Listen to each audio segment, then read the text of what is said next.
सबके प्रजापति भगवान ब्रह्मा हैं और जो ब्रह्मा को प्रकट किए वो भगवान नारायण हैं। जो भगवान नारायण जिनके अंश हैं भगवान श्री कृष्ण चंद्र जो हैं, निकुंज बिहारी हैं। भगवान किसी की रचना नहीं है, स्वप्रकाशित हैं, स्वयं प्रकट हैं। भगवान का शरीर कर्मजन्य नहीं है, इच्छयात वपुषः। भगवान स्वतंत्र रूप से आत्मस्वरूप से, कोई शासन नहीं, कर्म का शासन नहीं, माया का शासन नहीं। हम सब प्रकृति के अधीन होकर जन्म लेते हैं, भगवान प्रकृति को अधीन करके प्रकट होते हैं। भगवान जैसे मत्स्य अवतार, कच्छप, वाराह आदि अवतार लेते हैं तो ये कोई कर्म बंधन से तिर्यक योनि को प्राप्त कच्छप वाराह थोड़ी है, नहीं, चिदानंद रूप धारण करते हैं, शरीर के आश्रित नहीं होते। जैसे हम और हमारा शरीर अलग है, मैं तत्व जो है आत्मस्वरूप, शरीर पांच भौतिक है। ऐसा नहीं कि हम शरीर के आश्रित है, जो जो कर्म करेंगे उनका फल भोगना है। भगवान कैसा नहीं, भगवान का चिदानंद वपु है और उनकी जितनी चेष्टा होती सब चिदानंदमयी होती है। अब हमारे अंदर वो ज्ञान नहीं है तो हम उन्हीं चेष्टाओं को कर्म बंधन से युक्त प्राणियों से तुलना करने लगते हैं। कैसे कोई भगवान से तुलना कर सकता है, कैसे कर सकता है? भगवान आद्य गुरु शंकराचार्य जी ने कहा मैं ब्रह्म हूं, इसकी सिद्धि के लिए सब उनके सिद्धांत है आचार्य चरण के कि स्वयं मैं ब्रह्म हूं, ब्रह्म के सिवा कोई है नहीं, वही ब्रह्म मैं हूं। अहम ब्रह्मास्मि, अयम आत्मा शिवोहम। लेकिन वो एकांत में क्या कह रहे हैं? षटपदी है उनकी, एकांत में कह रहे हैं सत्यपि भेदापगमे नाथ तवाहम नमाम की नस्त्वम सामुद्रो ही तरंग क्वचिन समुद्रो न तारंग। नाथ, यद्यपि सिद्धांत में हम में आप में बिल्कुल भेद नहीं है, बिल्कुल सत्य विषय सिद्धांत है, एकोहम बहुश्यामा। पर प्रभु अभेद होते हुए भी बहुत बड़ा भेद है। क्या? समुद्र से तरंगें प्रकट होती हैं नाथ, पर किसी तरंग में ताकत नहीं कि समुद्र प्रकट कर सके। वायु विकार नष्ट हुआ तो तरंग समुद्र रूप हो गई, तो इसीलिए ब्रह्म हो गया वो। देहाभिमान नष्ट हुआ, आत्मस्वरूप में स्थित हुआ, ब्रह्म स्वरूप है, कोई संशय नहीं, अकाट्य बात है। चाहे भक्ति से देखो चाहे ज्ञान से देखो, वो भगवत स्वरूप को ही प्राप्त होता है। बस विकार नष्ट हुआ तो तरंग नाम की चीज नहीं, समुद्र ही है। पर प्रभु भेद इतना है कि समुद्र में अनंत तरंगें प्रकट होती हैं, पर एक तरंग की ताकत नहीं कि समुद्र प्रकट कर सके। बहुत महिमामयी बात आद्य गुरु भगवान शंकराचार्य जी ने कही। ये जो नहीं जानते हैं वो भगवान श्री कृष्ण को ऐसा कहने लगते हैं। 5 किलो का एक बांट लीजिए और ऐसे अंगुली में रखिए, देखो कितने घंटे रख सकते हो? 7 दिन 7 रात 5 किलो का बांट रख के दिखाओ। 21 किलोमीटर में फैले हुए गिरिराज जी को हमारे सरकार 7 वर्ष की अवस्था 7 दिन 7 रात ऐसे। कहीं भगवान की समानता कर सकते हो? उनकी बाल लीला देखो। अभी 6वां दिन है, छठी का दिन है, उत्सव मनाया जा रहा है। देवता कांपते हैं जिससे ऐसी बलशाली है पूतना। कंस के आग्रह से वायु हुई थी, उसको सेवा मिली थी ब्रजमंडल में, जितने 10 दिन के अंदर प्रकट हुए बालक है सब मार दिए जाए। बड़ा उत्सव बाबा के दरबार में मच रहा था, लाला का छठी उत्सव मनाया जा रहा, सब ब्रजवासी। तो भगवान ने सोचा है और किसी के घर जाएगी तो हमारे सखाओं को बाधा पहुंचाएगी। उसके मन में एकदम प्रेरणा हुई कि ये सब उत्सव मनाने जाते हैं, जिसका पहले उसी को मारें फिर अन्य सबको। सीधे वाह जी, इतना सुंदर रूप रखा कि मैया यशोदा और रोहिणी मैया ने तो समझा कि साक्षात लक्ष्मी जी पधारी है अपने प्रीतम के दर्शन करने के लिए। साविस्तम, ऐसा सुंदर रूप नूपुरों की झनकार करती हुई अंदर प्रवेश कर रही, किसी की हिम्मत नहीं कि पूछ ले तुम कौन हो, कहां से आए हो। सब रास्ता देते चली जा रही। शायद अगर पूछती, रोकती तो कुछ राक्षसी पना दिखाती, पर अवसर ही नहीं मिला। सामने देखा पालने में अनंत ब्रह्मांडों का पालन करने वाला छोटे छोटे चरणारविंद से खेल रहे, उठा लिया, अपने स्तन का पान करा। छठी का दिन है, ऐसी महाबली पूतना, महान सामर्थ्य, देवता कांपते हैं। 6 कोस में उसका शरीर गिरा था, 6 कोस। ब्रजवासी जैसे कोई बड़ा पेड़ नहीं, जैसे कई ब्रजवासी लग करके ऐसे कुल्हाड़ से काट काट के उसके शरीर, और दिव्य सुगंध निकल रही, क्योंकि भगवान का स्पर्श हुआ, भगवान ने स्तन, और उसको जो मैया यशोदा को गति, वो उसको गति। कर सकते हो? कैसे तुम तुलना कर सकते हो? कोई 1000-2000 गोपी नहीं है, यूथ की यूथ गोपियां हैं, और सबके पार्श्व में श्री कृष्ण है, सबके गलबहियां दिए हुए श्री कृष्ण हैं। अगर कहा जाए तो गणना ही नहीं कर सकते कितनी गोपीजन, यूथ की यूथ गोपियां हैं। वेद की ऋचाएं, दंडकारण्य के महर्षि, मिथिला की कितनी कितनी गोपिकाओं के विभाग का शास्त्रों में वर्णन। और जब रास हो रहा है तो हर गोपी के पास श्री कृष्ण है, मनुष्य है। हर गोपी की बाहु में अनंत ब्रह्मांडों के स्वामी श्री कृष्ण है। सबको अनुभव हो रहा है, मेरे पार्श्व में मेरे प्रीतम विराजमान। अनुभव नहीं है साथ, कहां कितना उनकी लीलाओं को धैर्य से सुनो, तुम्हारी बुद्धि पवित्र होगी तो समझ में आने लगेगा। प्रकृतिम स्वामधिष्ठाय संभवामि, भगवान प्रकृति को अधीन करके प्रकट होते हैं। हम सब प्रकृति के अधीन होकर पैदा होते हैं। सामान्य प्राणी प्रकृति के परवश होकर जन्म लेता है, प्रकृति के आश्रित होकर कर्म करता है। भगवान परम स्वतंत्र हैं, वो प्रकृति की अध्यक्षता में प्रकट होते हैं। मूढ़ लोग प्रभु के अवतार के रहस्य को न जानकर, प्रभु को मनुष्य शरीर मानकर धारणा क्या बनी हुई है, क्या बनी हुई? क्या तुम स्त्री शरीर के समीप रहकर काम विजयी हो सकते हो? तुम्हारे अंदर यह भावना रहेगी कि ये स्त्री मैं पुरुष हूं, क्या इस भावना से रहित हो सकते हो? और जो महापुरुष हो गए हैं उनकी मैं 7 दिन 7 रात्रि तक 9 युवतियों द्वारा परमहंस श्री सुखदेव जी जनक जी के महल में सेवित हो रहे, हर समय दिगंबर रहते थे सुखदेव जी। क्या हुआ? रोज सूचना पहुंचती थी, बोले जैसे आए थे वैसे ही है। अरे जिनका नाम लेकर, जिनके चरणों का ध्यान करके ऐसी परमहंस स्थिति होती है। ठाकुर हरिदास जी के बाद 3 दिन वैश्या, क्या हुआ? अरे जिनका नाम लेकर भक्तों की ऐसी स्थिति होती है, उन भगवान में कहीं काम भाव होगा? उन भगवान में कहीं किसी शरीरों के श्रृंगार या स्पर्श से सुख होगा? सुख सिंधु को किसी सुख की जरूरत है? अच्छा, उनके सिवा और है कौन? गोपी नाम च तत्पति नाम सर्वेशामेव च, जो गोपियों को पतियों के, जो चराचर जगत की आत्मा है, वही बने हुए, वो अपने आप में खेल रहे हैं। पर वो अपने आप से अपने आप में खेलना, वो बिना भजन के नहीं जान सकते, वो कोई काम चेष्टा नहीं है। पर ये मूढ़ मानुषी तनुमाश्रितम, वो समझते हैं कि भगवान मेरे जैसा ही शरीर धारण करके, मैं जिस काम आदि के अधीन होकर चेष्टा करता हूं, ऐसे भगवान की अधीन। वो भगवान तो माखन चोरी किए। अरे वहां बर्तन नहीं रखते थे नंद बाबा के घर में कि भाई भगोने में मक्खन रखा है या बाल्टी में दूध रखा है।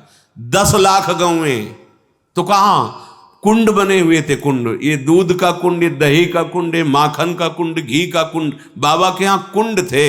लाला अगर दिन भर स्नान करता रहे तो भी लाला माखन नहीं पा रहा जाके।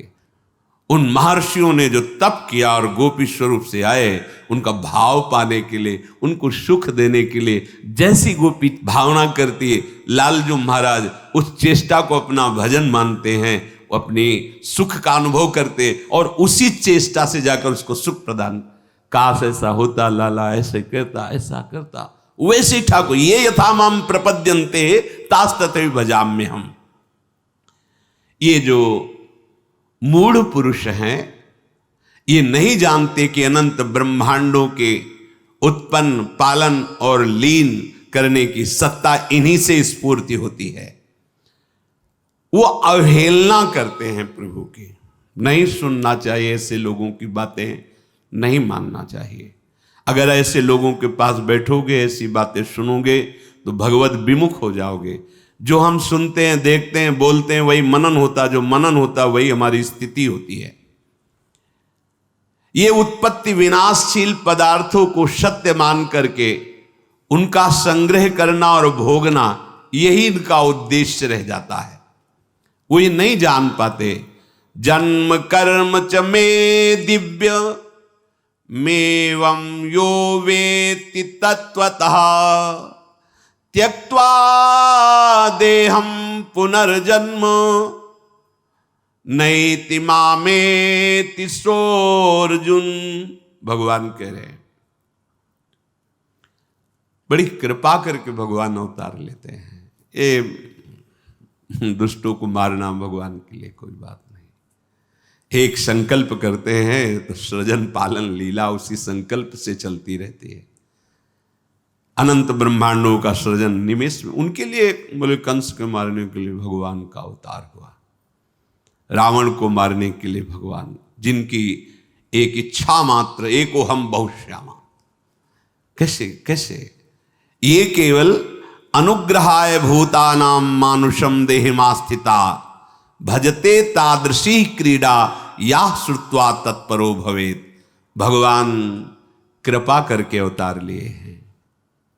जो उनके प्रेमी जन हैं उनको सुख प्रदान करने के लिए, जो भूले हुए जन हैं उनको ऐसी लीला जिसका गायन करके, श्रवण करके परम पवित्र हृदय होकर उनकी प्राप्ति कर ले। भगवान की लीला गायन श्रवण से जैसी पवित्रता प्राप्त होती, ऐसे और किसी साधन से नहीं। कि रत्नावती जी ने केवल भगवान की महिमा सुनी, लीला सुनी, महान भागवत भक्त भूप कहकर उनको नाभाजी ने संबोधन किया। मथुरा की ब्राह्मण पत्नियां केवल भगवत चर्चा सुनी, उसके प्रभाव से भगवत साक्षात्कार हुआ। भगवान कृपा करके अवतरित होते हैं, ऐसी लीलाएं करते हैं जिनको हम गा करके, सुन करके, चिंतन करके भगवान की प्राप्ति करते हैं। इसलिए भगवान कह रहे हैं जन्म कर्म च मे दिव्य। भगवान के जन्म कर्म दिव्य हैं, हमारे पार्थिव हैं। भगवान जन्म मृत्यु से सर्वथा अतीत है।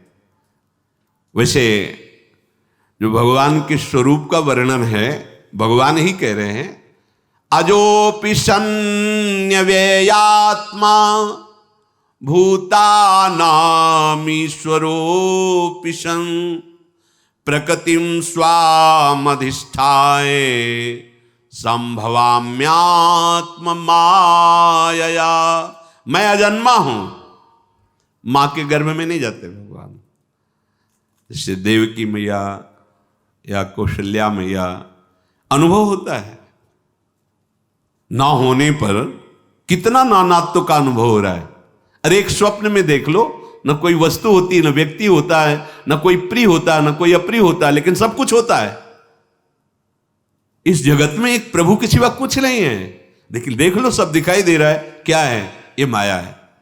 उसी भगवान की माया से ऐसा अनुभव होता है मेरे गर्भ है, पर भगवान गर्भ से नहीं प्रकट होते। भगवान बाहर प्रकट जहां भी अवतार हुआ देख लीजिए आप। कंस कारागार में भगवान पहले अपने स्वरूप में प्रकट होते हैं, चतुर्भुज परमेश्वरशाली महामहिम, स्तवन करते हैं वसुदेव जी, देवकी जी। फिर कहते प्रभु आप इस स्वरूप में नहीं, आपने कहा था कि मैं आपको आपके वात्सल्य भाव का सुख देने वाला रूप धारण करूंगा, पर प्रभु जब आप वो रूप धारण करेंगे मुझे भय लग रहा है कि कहीं कंस कोई अमंगल ना कर दे। भगवान देखते देखते बालक बन गए। ऐसे ही चक्रवर्ती सम्राट महाराज दशरथ जी के महल में भी कौशल्या जी के सामने भगवान पहले अपने स्वरूप में प्रकट हुए, फिर माता पुनि बोली सोमति डोली तजहु ताते रूपा कीजय शिशु लीला अति प्रीशीला सुसुख परम मनुपा। तो सुनि बचन सुजाना रोदन ठाना होई बालक। ऐसा नहीं हुआ कि भगवान जैसे अपने गर्भ में रहते हैं 9 महीने फिर प्रकट होते हैं, ऐसा नहीं। भगवान प्रकट होते हैं। माता ने स्तवन किया कि आप शिशु लीला का वरदान दिए थे कि आप हमारे ये सौभाग्य कि आप हमारे पुत्र हो, तो आप उसी रूप में आओ। सुनि बचन सुजाना रोदन ठाना वही बालक स्वरूपा। उसी समय भगवान बाल स्वरूप हो जाते हैं। यद्यपि भगवान करे अजोपि सन्य व्यय आत्मा, मैं अजन्मा हूं, अजह अजन्मा हूं, अव्यय आत्मा, मैं अविनाशी हूं, फिर भी अपने भक्तों के लिए, संपूर्ण प्राणियों के परम कल्याण के लिए मैं अपनी प्रकृति को अधीन करके प्रकट होता हूं, देह धारण करता हूं। जब तक हम भजन नहीं करेंगे तब तक भगवान की लीला, भगवान की महिमा को हम नहीं जान पाएंगे, क्योंकि हमारी इच्छाएं तो अभी भोगों में है। जहां इच्छा है वही ममत्व है, आसक्ति वही चिंतन है। कैसे जान पाएंगे? जब तक उनका चिंतन नहीं है तो कैसे जान पाओगे? संसार का चिंतन करने वाला हृदय कभी भगवदानंद का अनुभव नहीं कर सकता, और जो भगवदानंद का अनुभव करने वाला, अनन्य चिंतन करने वाला, उसकी दृष्टि में संसार होता ही नहीं है। वहां केवल प्रभु होते, केवल प्रभु, वासुदेवा सर्वम, केवल भगवान। ये ऐसा जैसे आपको दिखाई दे रहा है तो लगता है भावना करनी होती है, ये प्रारंभिक है ही नहीं कोई, केवल प्रभु ही। देखो गोपी जन करे जित देखूं तित श्याममय, श्याम ही श्याम, जड़ चैतन्य कछु नहीं दिखत, जित दिखत तित श्याम खड़े। भगवान जब प्रकट होते हैं तो लीला ऐसे ही करते हैं कि कोई विवेकवान भक्तिवान ही भगवान को समझ पावे, नहीं तो जैसे सत्यराजित पधारे ना, तो सत्यभामा के साथ भगवान भी रो रहे थे, बड़ी विपत्ति आई, हमारे ससुर पधार गए, वैसा ऐसा। लीला, ऐसी लीला करते हैं कि ये लगेगा कि भगवान है भला। हमें तुम्हें तो बात जाने दो, गरुड़ जी को नागपाश में बंद गए, मुझे छुड़ाना पड़ रहा है। इसीलिए इनकी शरण में रहकर इनसे प्रार्थना करता रहे कि कभी हमारे नेत्रों में आपकी माया का पर्दा न पड़ने पावे नाथ। भगवान की लीलाएं अलौकिक हैं। भगवान का चिदानंद धाम है, जहां अनादि अनंत, अनादिकाल से अनंत काल तक उनकी चिदानंदमयी लीला होती रहती है। उन्हीं भगवान को सर्वांतर्यामी रूप से निराकार भाव से उपासना की जाती है। जब अवतार लेते हैं तो सगुण साकार। इसीलिए हरिराम व्यास जी और बड़े बड़े महापुरुष कहते हैं निर्गुण सगुण ब्रह्म ते न्यारे, दोनों से बिलग, क्योंकि इन्हीं से है वो हमारे बिहारी बिहारिंजू, जो नित्य वृंदावन चिदानंद धाम है। ये अपने महल में विराजते हैं बिहारी बिहारिंजू, और इन्हीं के अंश से सब ये लीलाएं होती रहती है। अब यहां से जब अवतार लेते हैं ब्रजमंडल में, तो यहां 2 अवतारों की लीला आती है। एक भगवान की ऐश्वर्य अवतार जो कंस कारागार से नंदालय में पधारते हैं, और एक निकुंज से जो अद्भुत रास विलास लीला करते हैं। अगर ये रास विलास लीला भगवान नारायण की होती तो ध्रुवदास जी ने वर्णन किया है, शिव श्रीपति यद्यपि ललचाही मन प्रवेश तिन उनको नाही, निगमागम की कौन चलावे महाविष्णु के मन नहीं आवे, या रस को तवही अधिकारी कृपा करें जब राधा प्यारी। अगर रसिकों की वाणी का आपको परिचय नहीं है तो आप केवल पुराणों से, सिद्धांतों से नहीं समझ पाएंगे, क्योंकि उसके आगे जिसे वेद कहता नेति नेति, उसके आगे रसिक जनों ने जो स्वाद लिया है, जो देखा है, वो यहां वेद रसकन की वाणी, श्री वृंदावन धाम इष्ट श्यामा महारानी, तब ये आंतरिक रहस्य समझ में आता है। गीता में भी भगवान जी ने कहा कि अनन्य भक्ति के द्वारा ही मैं संपूर्णतया जानने में आता हूं।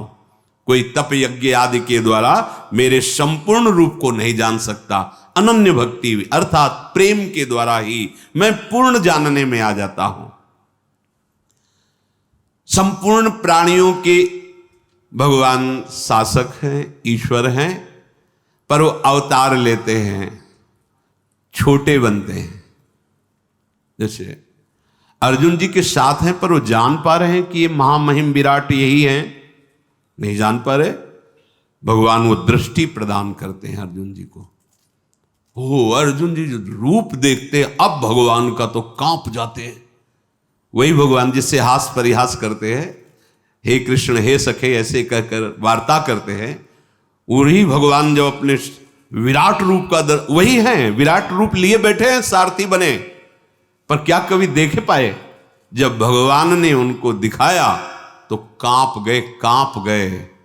ये भी भगवत स्वरूप है अर्जुन जी, नर नारायण स्वरूप में विराजमान होकर के बद्री नारायण में सदैव तप परायण रहकर जगत का मंगल करते हैं। ये भगवान नारायण स्वरूप ही नर हैं ये अर्जुन जी।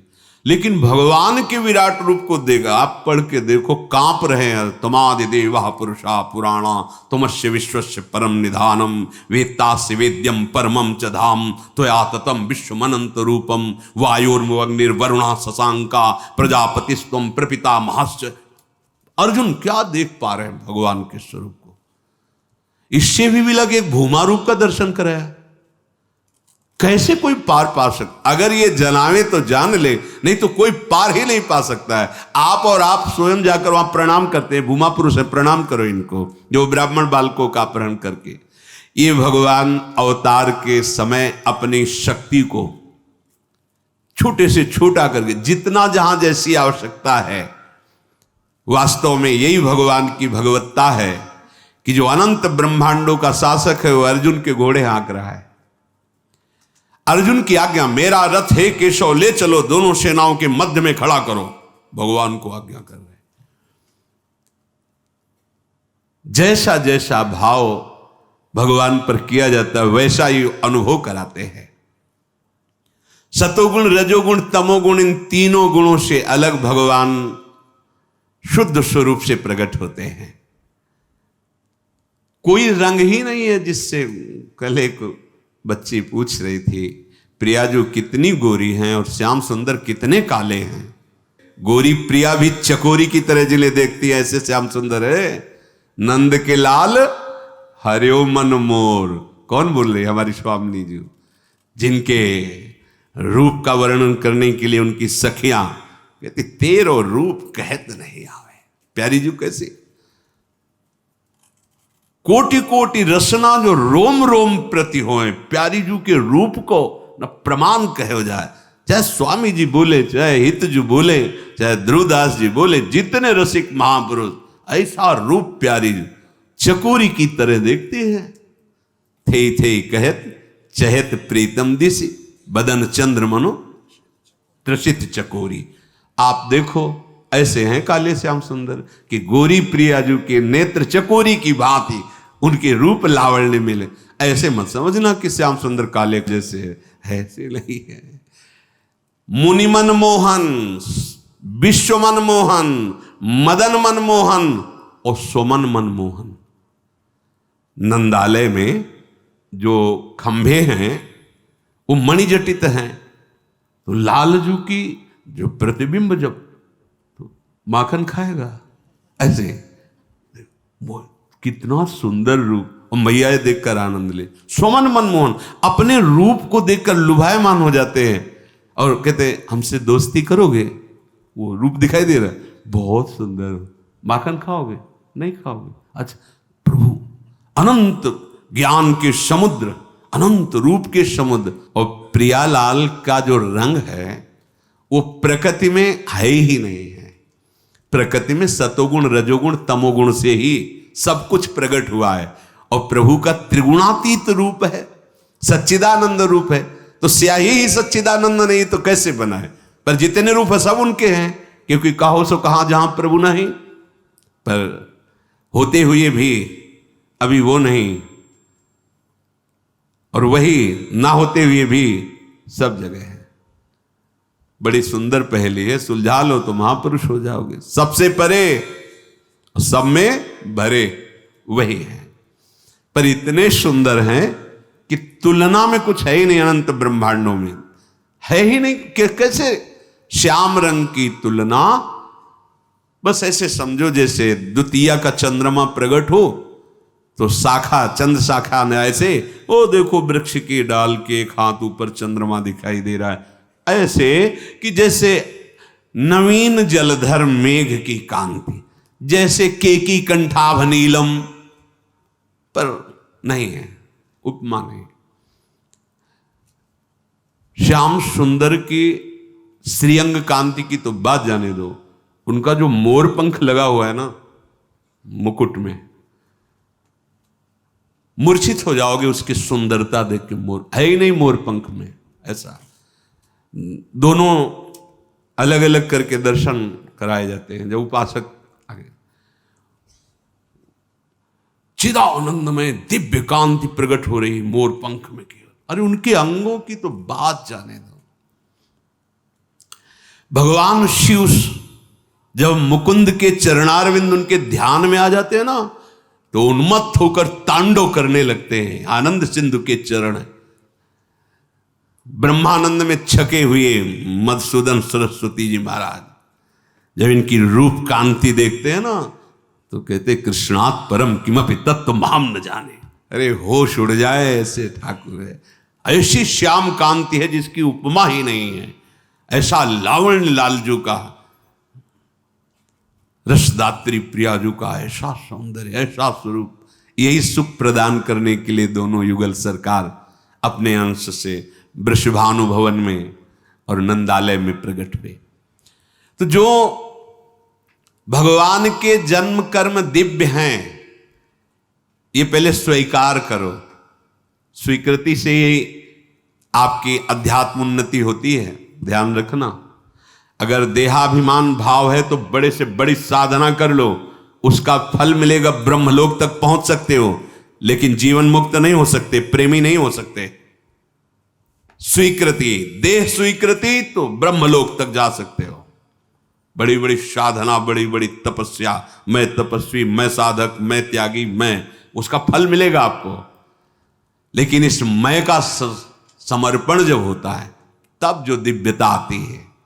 ये समर्पण कब होता? पहली स्वीकृति हृदय में कि प्रभु हैं, प्रभु दिव्य है, उनकी लीला दिव्य है, उनका नाम त्रिगुणातीत है, उनका धाम त्रिगुणातीत है। किसी की मत सुनो।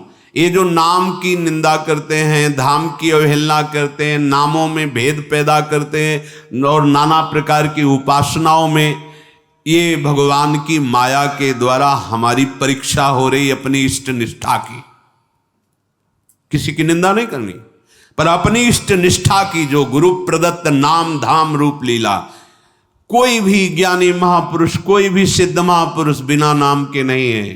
खूब भ्रमण करके बड़े बड़े ब्रह्मानंद में छके हुए महापुरुषों के संग से बात अनुभव करके, वो भी नाम में ही लगे हुए।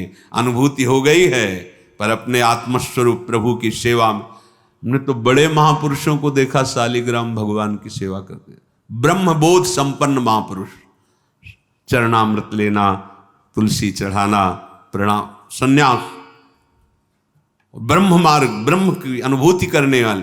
हाँ, अरे सनकादि से बढ़कर कौन है? हरिशरणम हरिशरणम। होश में कलयुग है, जिससे तुम्हारा काम बनेगा उसी को बिगाड़ दिया जाएगा, वही भाव बिगाड़ दिया जाएगा। मत सुनो किसी की बात, मान लो खुद तुम्हारा हृदय कहने लगेगा कि आप सत्य मार्ग में हो। भगवन नाम, भगवत लीला गुण गायन श्रवण और भगवत धाम, ये उपासना के विशेष खंभ हैं। इन्हीं पर प्रेम प्रसाद, प्रेम महल खड़ा होगा और उसी प्रेम महल में प्रिया प्रीतम की लीला में आपका प्रवेश होगा। भगवान का जन्म मृत्यु से सर्वथा अतीत स्वरूप है। कहीं ऐसा थोड़ी हुआ कि भगवान पधारे तो फिर उनके श्री विग्रह को संस्कार किया गया, कहीं ऐसा? अगर ऐसा कहीं तो वो ठीक नहीं है, क्योंकि भगवान अवतरित होते हो अंतर ध्यान हो जाते हैं। भगवान श्री राम अपने परिकर सहित सरयू में अपने साकेत धाम पहुंच गए। भगवान द्वारिकाधीश विमान आया, पहले उस जो बाण बेधने की लीला उसको पहले पहुंचाया परम धाम, और आप अपने परम धाम को गए। भगवान का दिव्य जन्म और मृत्यु से अतीत स्वरूप है। कृपा पूर्वक मात्र जीवों का हित करने के लिए स्वतंत्रता पूर्वक मनुष्य रूप या और रूप, वाराह, मत्स्य, कच्छप आदि, नरसिंह आदि ये रूप धारण करके लीला करते हैं। उनका जन्म कर्मों के परवश नहीं होता, वे अपनी इच्छा से शरीर धारण करते हैं। भगवान का साकार विग्रह, इसमें ना हड्डी होती है, ना मांस होता है, ना त्वचा होती है, ना रक्त होता है, न ये संतानोत्पत्ति आदि के रूप, क्योंकि ये पाप पुण्य मिश्रित शरीरों में होते हैं। सोचो, काम इन शरीरों पर अधिकार करता है। अरे आपके भाव पर अधिकार नहीं कर सकता काम, तो भाव देह और फिर चिदानंद आराध्य देव, बस जब तक भजन नहीं करोगे समझ में नहीं आएगा। लौकिक पांच भौतिक शरीर में ही रज और वीर्य होता है, उसी से ही संतानोत्पत्ति होती है। भगवान का विग्रह पाप और पुण्य और पंचभूत और इन सब सप्तम धातु से बिल्कुल बिलग है, नित्य है, अनामय है, अलौकिक है, विकार रहित है, परम दिव्य है। अन्य जीवों की अपेक्षा तो देवताओं के शरीर भी दिव्य होते हैं, पर होते वो भी प्रकृति रचित है। देवताओं के भी दर्शन ऐसे थोड़ी हो जाते हैं, कहां ऐसे दिखाई दे रहे हैं? और हैं आपके ही शरीर में वास कर रहे हैं, सारे देवता वास कर रहे हैं। अभी आराधना करो वो प्रकट हो जाएंगे। जैसे हाथों में इंद्र का वास है, अलग अलग देवता हर शरीरों में, उनको कहीं बुलाने की थोड़ी जरूरत, तुम्हारे शरीरों में बैठे हुए हैं। भगवान जब स्वरूप धारण करते हैं तो जहां जहां प्रकट हुए हैं वो अपने स्वरूप में, फिर बाल रूप में, पर लोकाभिरामम स्वतनुम धारणा ध्यान मंगलम योग धारणा अग्नेया दग्ध्वा धामा विशत स्वकम। जो भगवत धारणा से और भगवत ध्यान से ही देखा जाता है रूप, पर जब अवतार लेते हैं तो सहज में वो ध्यान, उसको ध्यान धारणा करने की जरूरत नहीं होती। ये अवतार में सहजता होती है। प्रभु जब अवतार लेते हैं, प्रकट होते हैं, तो ये सहजता होती है कि जैसे योगी लोग धारणा और ध्यान के द्वारा फिर उसका अनुभव करते हैं, ऐसे सहज में दर्शन। जो ध्यान का विषय है वो सहज में, बड़ी कृपा, मानो कृपा की वर्षा करने के लिए ही भगवान अवतार लेते हैं। भगवान के विग्रह में महामुनियों ने देखा है, जैसे श्री वाल्मीकि जी आदि, ब्रह्मा जी भी स्तवन करते हैं ब्रह्म स्तुति में, बड़े बड़े, चिदानंदमय देह तुम्हारी विगत विकार जान अधिकारी, नरतनु धरेहु संत सुर काजा, कहु करहु जस प्राकृत राजा। एक बार शनकादि ऋषि जब भगवान के परम धाम वैकुंठ में जा रहे थे तो द्वारपालों ने उन्हें रोक दिया, तो शनकादि ने उन्हें शाप दे दिया। अपने अनुचरों के द्वारा शनकादि को रोका जाना सुनकर और शाप की बात सुनकर भगवान स्वयं पधारे। आगे शनकादि को नहीं जाने को मिला, अंतःपुर में नहीं पहुंचे, भगवान स्वयं पधारे। उस समय जब भगवान के दर्शन कर रहे हैं शनकादि, तो शब्द स्पर्श रूप रस गंध को जीते हुए महापुरुष शनकादि, अर्थात कोई भी शब्द, कोई भी रूप, कोई भी रस, कोई भी गंध, ये शनकादि को प्रिय नहीं लग सकते। ये विजय प्राप्त किए हुए महापुरुष हैं, परास्त नहीं कर सकती। प्रियता या अप्रियता का कहीं प्रश्न ही नहीं इनके हृदय में। पर जे ही देखा भगवान के रूप को, जे ही भगवान के श्री अंग में जो माला है, तुलसी है, उसकी गंध घ्राणेन्द्रिय में गई, भगवान के जे ही शब्द सुने, भगवान की स्पर्श की वायु जे ही स्पर्श की, तो शब्द स्पर्श रूप रस गंध पर विजय प्राप्त किए हुए महापुरुष ये विकल हो गए, इनकी चित्त की दशा बदल गई। तो क्या है ये? भगवान का सौंदर्य, भगवान का रूप कोई ये पांच भौतिक या जागतिक नहीं है। शब्दादि विषय गंध आदि में इतनी सामर्थ्य नहीं कि सनकादि को खींच सके, लेकिन इनका मन आकृष्ट ही नहीं, विचलित हो गया, प्रेम विकलता खलबली पैदा हो गई। दिव्य गंध, दिव्य दर्शन, चिन्मय स्वरूप को देखकर सनकादि विकल हो रहे हैं, सनकादि जनक जी विकल हो रहे हैं। इन्हें विलोकत अति अनुरागा, बरबस ब्रह्म सुखै मन त्यागा। तो ये भगवान का अवतार, भगवान की लीला कथन श्रवण मनन करके हम इस माया पर विजय प्राप्त कर लें, इसलिए भगवान का अवतार हुआ है। अगर हम भजन नहीं करेंगे, सदाचरण नहीं करेंगे, भगवत चिंतन परायण नहीं रहेंगे, तो एक दो दिन आप उत्सव मना लो आस्तिकता के कारण, फिर इसके बाद आपका चिंतन वही विषय रहेगा ना, तो आनंद तो नहीं आया ना। नंद के आनंद है, ये तभी होगा जब यहां आनंद सिंधु जो हैं वो प्रकट हो जाएं। वो तभी प्रकट होंगे जब आपका चिंतन अनन्य होगा। अन्य चिंतन, ये बहुत बड़ी बात है, यहां अपने लोग चूक करते रहते हैं। सुलभा भगवान शब्द बोले हैं, सुलभा, मैं उसके लिए सुलभ हूं। अनन्य चेता सततम यो माम स्मृति नित्य सा तस्याहम सुलभा पार्थ, मैं उसके लिए सुलभ हूं।